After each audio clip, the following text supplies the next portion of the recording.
How's it going, everyone? In today's video, I'll show you on how you can make a real 5x speed portal in Geometry Dash. So the first thing that you want to do is to just navigate through the portals category. And from here, you then want to find a specific trigger called time warp. So basically, you could just customize this the way you want to. To make things easier, I'm just going to place my time warp right here.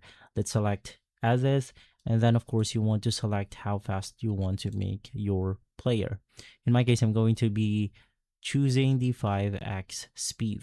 So let's click on OK. And then to basically enhance this effect, I'm going to add the simple options.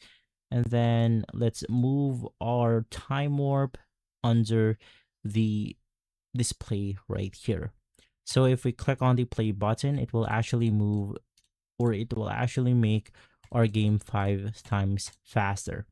And so guys, if this video has been helpful, leave a like, subscribe, and follow us for more videos like this. Thanks for watching.